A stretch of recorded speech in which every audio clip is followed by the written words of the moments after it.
If your garden has given you lots of greens this winter and your freezer is full, don't go past dehydrating the leaves and turning them into a beautiful green powder. We've got our spinach and we've got our chard and we've got all sorts of greenery, but don't go past lettuce as well. We've got this mind blank when it comes to lettuce that it must be served cold and in a salad, but it can be dehydrated the same as any other green leaf.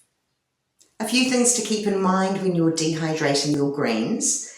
If they're very stemmy, for example, bok choy, or of that family, you want to remove that centre stem and only dehydrate the leafy bits. The stems definitely can be kept and dehydrated, but just not in the same batch because they're going to take longer, they're naturally thicker, but they could be used in your soups and stocks.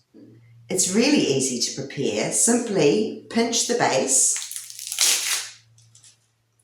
and you've removed the stalk from the leaves, just like that. Once our greens are chopped, then we want to wash them and dry them too. So I always use a salad spinner. It works perfectly well. And here are my trays ready to go. As you can see, it's not quite a single layer, but they will crisp and shrivel up a lot. So it'll be great to show you how much volume of powder you get for this amount of greens. Into the dehydrator. Most leafy greens are similar insofar as they contain between 90 and 95% water. As you can imagine, when these greens are dehydrated, there's not a lot of bulk left. But don't just stop at your traditional greens. Think carrot and beetroot tops.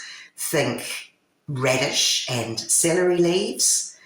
And don't overlook the likes of pea shoots or pea leaves.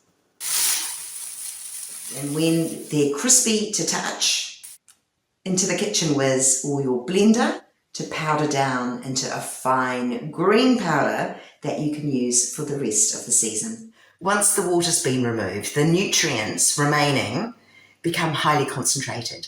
So 1 tablespoon of your dried green powder could equate to 1 to 2 cups of fresh vegetables, depending on the vegetable and how tightly packed the cup was, and also how finely ground your green powder is.